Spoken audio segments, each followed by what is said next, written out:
Of course.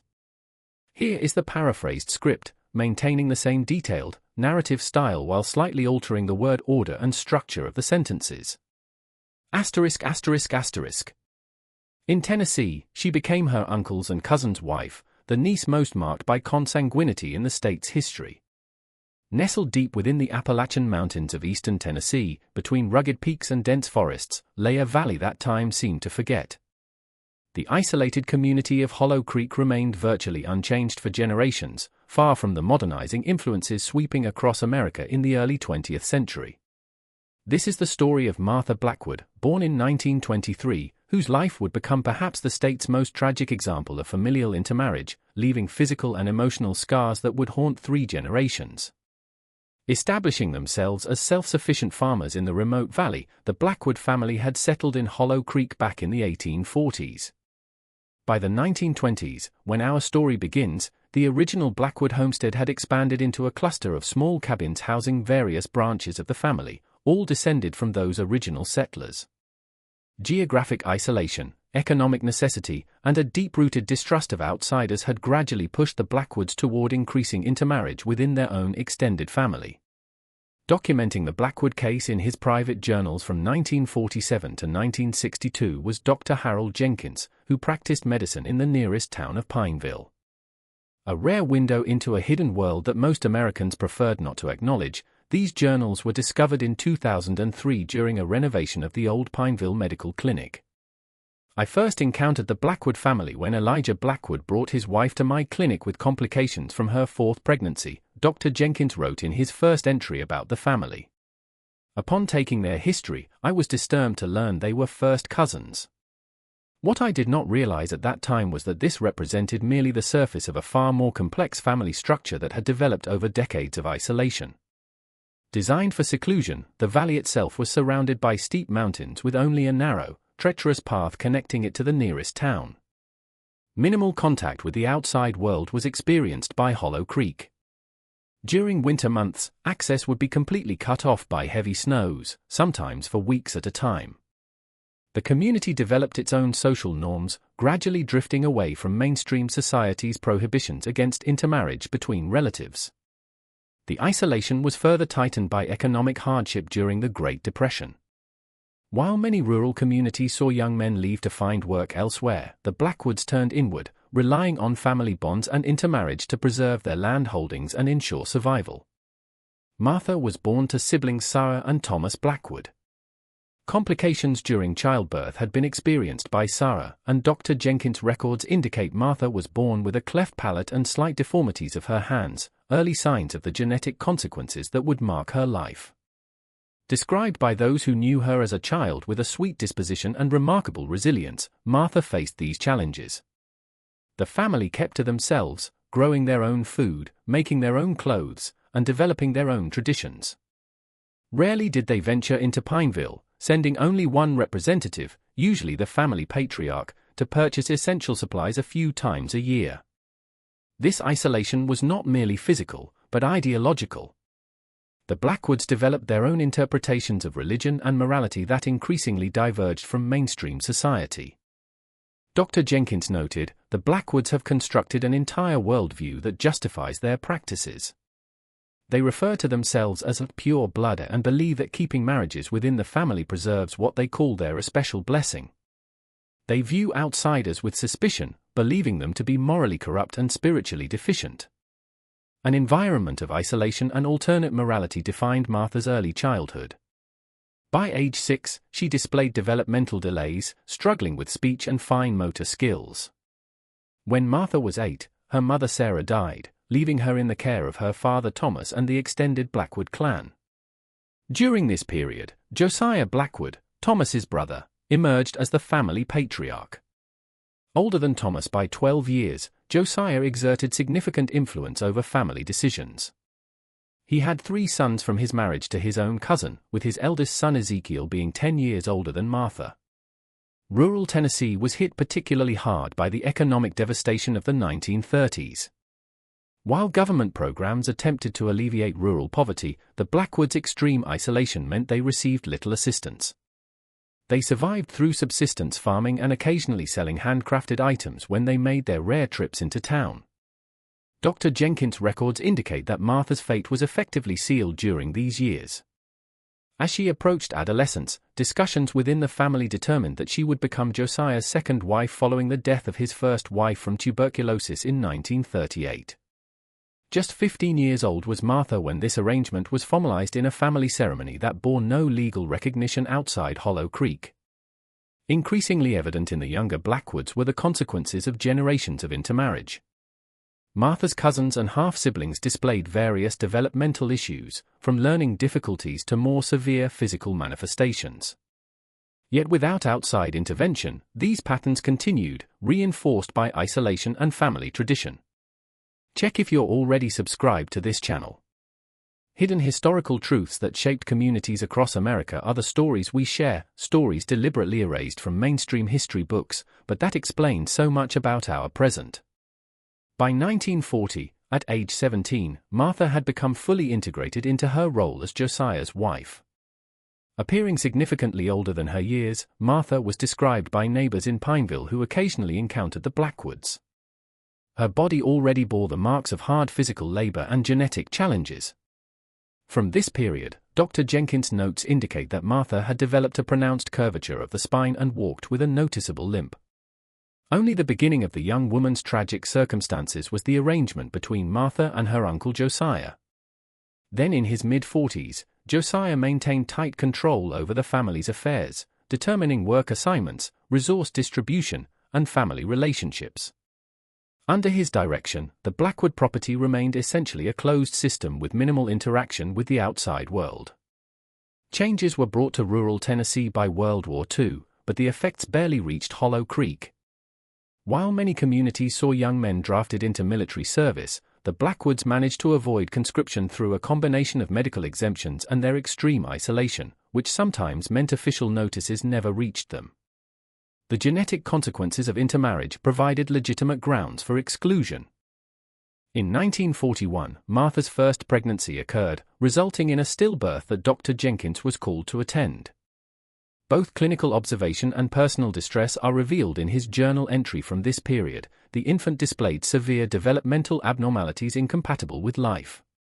When I attempted to discuss the likely causes with the family, suggesting that their marital practices were contributing to these outcomes, I was met with hostility and near violence.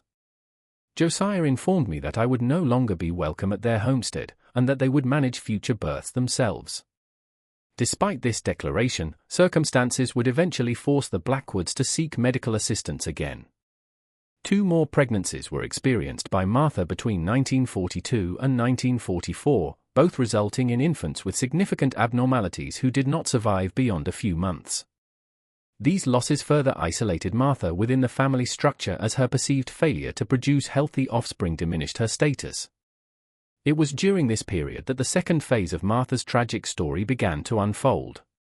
Ezekiel, Josiah's eldest son and Martha's first cousin, had established himself as his father's right hand in managing family affairs. As Josiah aged and his health began to decline, Ezekiel assumed increasing authority. By 1946, when Martha was 23, Josiah's health had deteriorated significantly, and Ezekiel began to position himself as Martha's future husband. Not unprecedented within the Blackwood family system was the practice of a son inheriting his father's wife. It had occurred in previous generations, justified through their particular interpretation of ancient biblical passages and reinforced by pragmatic considerations of property and family continuity. Raised within this isolated moral framework, Martha appears to have accepted this arrangement as inevitable. A rare interview with Martha is included in Dr. Jenkins' records from a visit to his clinic in 1947 when she sought treatment for chronic respiratory issues. The patient speaks very little, keeping her eyes downcast throughout our interaction. When questioned about her living situation, she responded, "I belong to the family. First to the father, now to the son. That's our way." When I inquired if she wished for something different, she appeared genuinely confused by the question, as if alternative possibilities had never been presented to her. This period coincided with increased attention to rural poverty and health issues in post-war America. public health initiatives were expanding into previously underserved areas. And in 1948, a visit to Hollow Creek was included in a county health survey. The concerning conditions and family structure were noted in the visiting nurse's report, preserved in county records, but it stopped short of direct intervention, reflecting the era's complicated approach to balancing family autonomy with child welfare concerns. The nurse wrote, "Conditions in the Blackwood settlement raise significant concerns regarding consanguineous relationships and their health impacts on children. However, the extreme isolation, the family's hostility toward outside intervention, and current limitations in social service resources present substantial barriers to meaningful intervention." Josiah died in the winter of 1949, and by spring, Martha had been formally transferred to Ezekiel in another family ceremony. She was 26, he was 36, and they were first cousins once removed as well as stepson and stepmother. Led upon generations of intermarriage, the genetic implications of this relationship would soon become tragically apparent. A daughter, Ruth, was produced by Martha's first pregnancy with Ezekiel in 1950, who displayed severe developmental abnormalities including intellectual disability and physical deformities. Unlike Martha's previous children, Ruth survived infancy, becoming a living testament to the consequences of the family's practices. Eventually, Dr. Jenkins saw Ruth at age 3 when a respiratory infection forced the family to seek medical care. A child with pronounced facial asymmetry, malformed lower limbs preventing normal walking, and apparent significant cognitive impairment is described in his notes. He also observed that despite these challenges, there appeared to be a strong bond between Martha and her daughter. A subtle but important shift in Martha was marked by the birth of Ruth. Dr. Jenkins noted that for the first time, Martha asked questions about her daughter's condition and appeared to draw connections between family relationships and Ruth's challenges. However slight, this awakening of awareness represented the first crack in the isolated worldview that had shaped Martha's existence. By 1953, signs of unavoidable change were showing in the isolated world of Hollow Creek. Even the most remote parts of rural America were gradually being reached by the post-war economic boom. New roads were being constructed, electrification projects were expanding, and increased mobility was bringing outside influences closer to formerly isolated communities. For the Blackwoods, these changes brought both opportunities and threats. Occasionally, younger family members found work in nearby towns, returning with stories, ideas, and material goods from the outside world. However tenuous, these connections began to weaken the family's isolation and challenge their closed social system. Now 30 years old and caring for her daughter Ruth, Martha had developed a quiet inner strength, though still firmly under Ezekiel's control. A small measure of autonomy in her role as Ruth's mother had been carved out by her. Dr. Jenkins' notes from this period suggest that Martha had begun to question, at least internally, the family practices that had shaped her life. The catalyst for change came in 1954 in the form of a new county health initiative which included home visits to remote communities. The difficult journey to Hollow Creek was made as part of this program by a public health nurse named Eleanor Wilson. Unlike previous brief interventions, Nurse Wilson established a recurring presence, initially focusing on non-threatening assistance such as vaccinations and basic health education. Over several visits, a degree of trust with Martha was gained by Nurse Wilson, creating rare moments when Martha could speak with someone from outside the closed family system. While initially superficial, these conversations gradually deepened. Crucial insight into Martha's evolving perspective is provided by reports in which Wilson later documented these interactions. The subject speaks very little at first, Wilson wrote, but becomes more communicative when discussing her daughter. She expresses concern about Ruth's health challenges and in rare unguarded moments questions why so many children in the family face similar issues. I believe she's beginning to make connections that challenge the family's established narratives. Unnoticed or unopposed did not go Wilson's regular visits. Viewed with suspicion by Ezekiel and other family elders, they limited her access and monitored her interactions. However, the tangible benefits of modern medicine, particularly when a whooping cough outbreak threatened the community in the winter of 1954, provided enough practical value to allow her continued, if restricted, access. The turning point came in the spring of 1955 when Martha discovered she was pregnant again. Having witnessed Ruth's struggles and formed a tentative connection with the outside world through Nurse Wilson, Martha experienced her first significant act of resistance. She secretly arranged to visit Dr. Jenkins' clinic in Pineville. A profound risk for Martha was represented by this visit, documented in detail in Jenkins' journal. She had convinced a younger cousin who occasionally worked in town to drive her to Pineville under the pretense of purchasing supplies. Not only her pregnancy but also her deteriorating physical condition was revealed by the examination, including advanced dental problems, malnutrition, and untreated chronic infections. For the first time in our long acquaintance, the patient expressed direct fear about her pregnancy, Jenkins wrote. She asked in her limited way whether her baby would be like Ruth and whether anything could be done to prevent it. When I explained that the close family relationships were the primary factor, she nodded as if confirming something long suspected. The most remarkable moment came when Martha asked if there was somewhere she and Ruth could go away from Hollow Creek. The first time she had ever contemplated escape, this question marked a fundamental shift in Martha's understanding of her situation. Recognizing the significance of this request, Jenkins contacted Nurse Wilson, and together they began to explore options for Martha and Ruth. With extreme caution was their planning conducted. Both professionals understood the potential danger Martha faced if her intentions were discovered.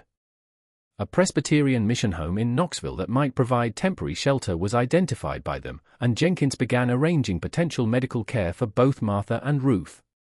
If you've ever witnessed someone finally realize they deserve better, no matter how much time has passed, type "break free" in the comments.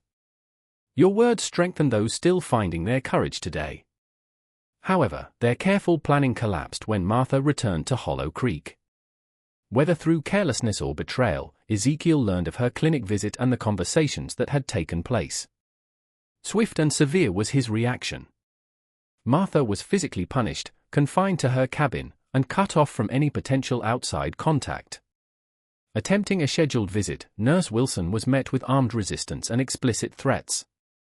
The situation reached a critical point in the summer of 1955.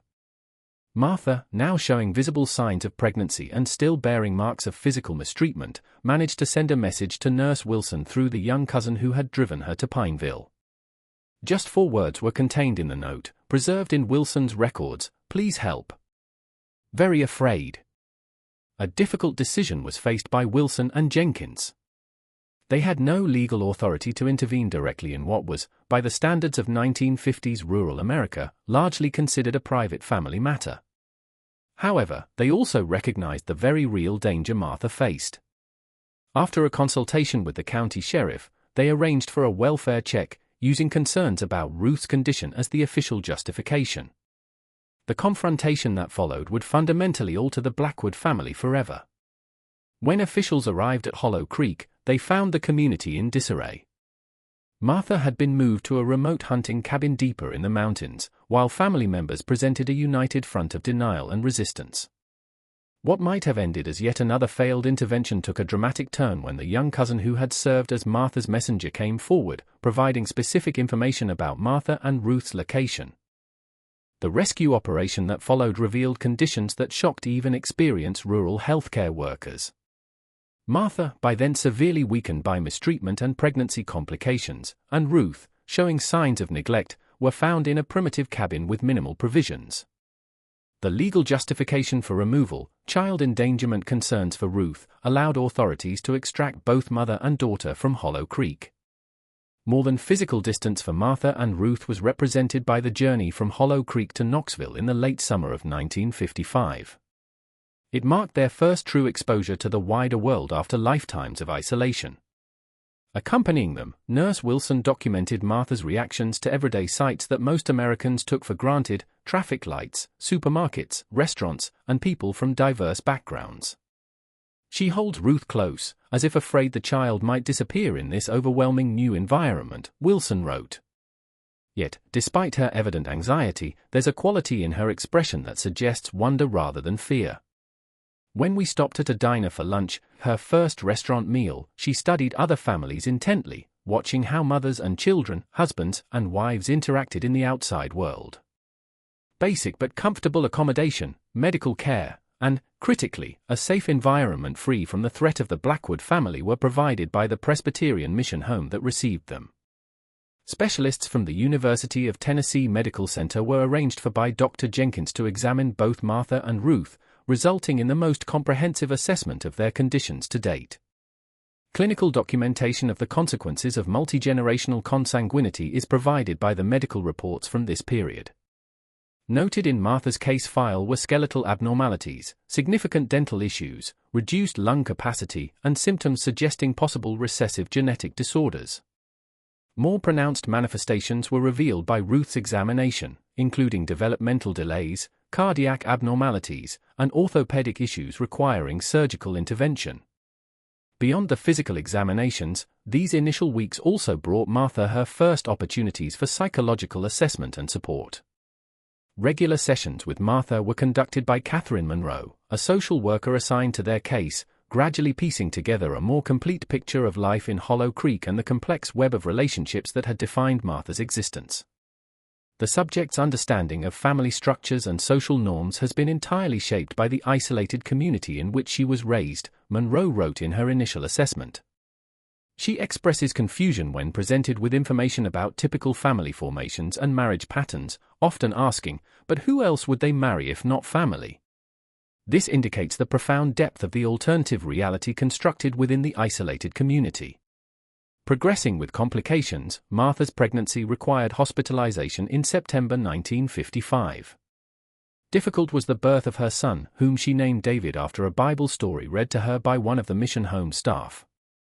The infant displayed significant congenital abnormalities, including a heart defect that would require ongoing medical management. Another turning point in Martha's evolving awareness was marked by the birth of David. Unlike with Ruth, whose challenges she had accepted as inevitable, Martha now had context for understanding David's condition. The concept of genetic inheritance had been explained to her by medical professionals in simplified terms, helping her grasp how related parents increased the risk of certain conditions. She asked me today why no one had ever told her these things before, Monroe documented in October 1955. When I explained that most communities have strong taboos against close relatives marrying precisely because of these health risks, she became very quiet. After several minutes, she said something that revealed her growing comprehension. They must have known. The elders, they saw what happened to the children. They knew and they still made us do it. Profoundly affecting Martha was this realization that the family leadership had likely understood at some level the consequences of their practices yet maintained them for reasons of control and isolation. It represented her first recognition of intentional harm rather than merely following tradition. Slowly through late 1955 and early 1956 unfolded the legal aftermath of Martha and Ruth's removal from Hollow Creek. The family initially attempted to assert their rights to both Martha and the children, but their claims found little sympathy in the Tennessee courts of the era.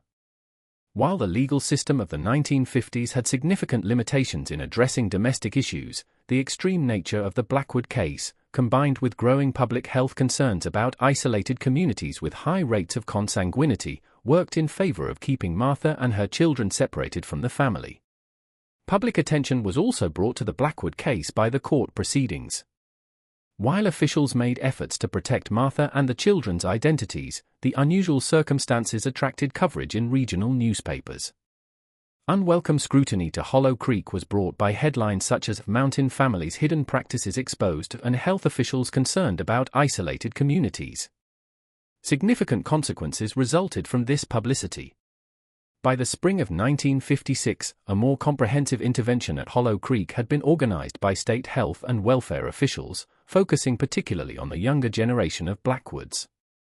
Several children were temporarily removed for medical assessment, and ongoing monitoring was established. Questioning was faced by Ezekiel and other family elders, though the limited legal frameworks of the time meant few formal charges resulted from the investigation. For Martha, now living with both Ruth and infant David at the mission home, this period brought gradual but significant adaptation to outside society. She began basic literacy classes, showing remarkable determination despite her limited prior education. Specialized therapies and educational interventions that improved her functioning were started by Ruth.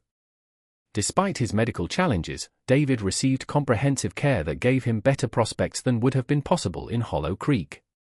Martha's transformation is captured in social worker Monroe's notes from mid-1956. The change in subject's affect and engagement is remarkable.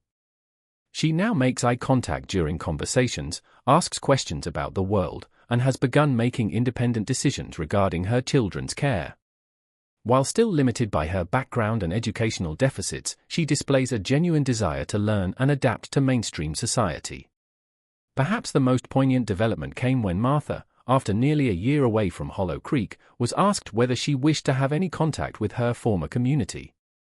Simple but resolute was her response, as recorded by Monroe: "That place killed many children. It nearly killed mine. I don't want my children to ever know that place." The story of Martha Blackwood and her children did not end with their dramatic escape from Hollow Creek. The long-term consequences of generations of consanguinity would continue to shape their lives, even as they built a new existence in the outside world. The medical, psychological, and social challenges they faced provide a profound window into the lasting impact of isolated intermarriage practices.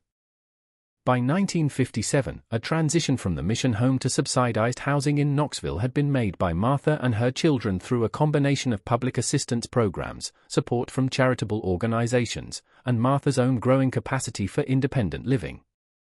They established a modest but stable household.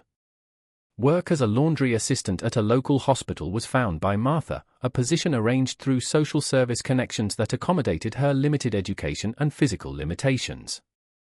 Now 7 years old, Ruth attended a specialized school program that addressed her developmental challenges. Though she would never achieve typical academic milestones, significant progress in communication and self-care skills was made by her. David, despite requiring multiple surgeries in his early years to address congenital heart defects, showed stronger cognitive development than his sister, benefiting from early intervention services that became increasingly available in the late 1950s. Professional contact with the family was maintained by Dr. Jenkins, collaborating with Knoxville specialists to document their medical conditions for both treatment purposes and as a case study in genetic inheritance. His records from this period note that while both children showed clear physical and developmental effects of consanguinity, David's relatively stronger condition likely reflected Martha's improved nutrition and prenatal care during her pregnancy with him, demonstrating how environmental factors interact with genetic predispositions. Attention from medical researchers interested in genetic disorders associated with consanguinity was attracted by the Blackwood case. With Martha's consent, the family participated in several university studies during the late 1950s and early 1960s. Valuable data to the growing field of genetic counseling was contributed by these studies, helping researchers better understand and predict inheritance patterns in consanguineous relationships. In 1962, a significant personal milestone was achieved by Martha by completing a basic adult education program, earning the equivalent of an 8th grade education. While modest by mainstream standards, this achievement represented a remarkable journey from complete illiteracy to functional reading and math skills. Mrs. Blackwood displays extraordinary determination, her teacher noted. Despite significant obstacles, including starting her education in her 30s and managing her children's special needs, she has persisted with remarkable consistency. Martha's evolving perspective on her past was documented by social worker Monroe, who maintained contact with the family throughout this period. Subject now speaks more openly about her experiences in Hollow Creek. Having developed language and concepts to process her history, she expresses anger toward the family elders who maintained the system of intermarriage, particularly her uncle husband and cousin husband, but also shows compassion for the women and children caught in the system. She has begun to recognize her own story as part of a larger pattern of isolation and control. Significant changes were experienced by the wider Blackwood family in Hollow Creek following the increased scrutiny that began with Martha's case. By the early 1960s, the previously isolated community had been considerably opened through improved roads, increased public health oversight, and the departure of younger family members seeking opportunities in larger towns. While some intermarriage practices continued among the older generation, a marked decrease in consanguineous relationships among Blackwoods born after 1950 is indicated by county records. In 1965, Ezekiel Blackwood died of respiratory failure, likely exacerbated by years of coal dust exposure from work he had taken in nearby mining operations as the family's traditional farming lifestyle became less sustainable. His death symbolically marked the end of the era of strict isolation that had defined Hollow Creek for generations. Complex emotions were received by Martha upon news of his death, Monroe recorded. She sat quietly for several minutes after being informed. Finally, she said, "I should feel something, shouldn't I? He was my cousin, my husband, father to my son. But I feel nothing except relief that he can never come for my children." As Ruth and David reached adolescence in the late 1960s, new challenges were faced by the family. More pronounced became Ruth's intellectual disabilities relative to her peers, limiting her educational progress. David, though cognitively stronger, continued to struggle with health issues related to his congenital heart condition and developed social difficulties as he became more aware of his family's unusual history. In 1968, at age 15, David asked Martha directly about his father and their family background, having picked up fragments of information and facing questions from classmates. A crucial moment of truth-telling became this difficult conversation, which Martha had long anticipated and feared. Rather than hiding their history, the realities of Hollow Creek and the relationships that had produced both David and Ruth were explained by Martha in simplified terms. The impact of this conversation was noted by Monroe, who helped Martha prepare for it. The disclosure was painful but necessary. David initially responded with shock and anger, particularly about the identity of his father. But Martha's honesty and evident care for his well-being helped him process the information. This truth-telling, difficult as it was, likely prevented more damaging revelations from outside sources. By 1970, when our documented record of the family concludes, Martha was 47 years old. Despite the physical toll of her early life, a stable existence for herself and her children had been established by her. Ruth, then 20, participated in a sheltered workshop program, developing vocational skills within her capabilities. David, 15, though still medically fragile, was completing high school with average academic performance and expressed interest in becoming a health care worker, inspired by those who had cared for him throughout his life. An important reference in medical literature on consanguinity became the Blackwood case, cited in genetics textbooks and used in training materials for rural healthcare providers. The family's experience helped inform public health approaches to isolated communities and contributed to improved detection and intervention in cases of concerning family structures. Jenkins, in his final journal entry about the family before his retirement in 1972, wrote, "The Blackwood case, tragic as it was, has served an important purpose in bringing attention to practices that remained hidden in remote corners of our society." Martha's courage in breaking away, despite having known no other reality, stands as a testament to the human capacity for growth and change even against overwhelming odds. Her children, despite their challenges, have possibilities that would have been unimaginable had they remained in Hollow Creek. Their story demonstrates both the devastating consequences of isolation and intermarriage across generations and the potential for resilience when provided with appropriate support and intervention.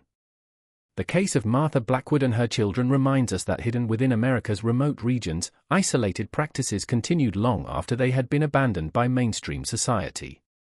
Across generations extended the consequences of these practices, genetic, psychological, and social, affecting lives even after the practices themselves ended. Yet within this difficult history, we also find remarkable examples of human resilience, adaptation, and the capacity for new beginnings, even after the most challenging of circumstances. If you've watched this far, it's because you value these hidden historical truths. Leave a comment saying, "I watched until the end, so I can get to know who truly appreciates the stories on this channel." Don't forget to subscribe, like, and share this video with someone who appreciates discovering the untold stories that shaped our society. Together, we're preserving histories that might otherwise be forgotten.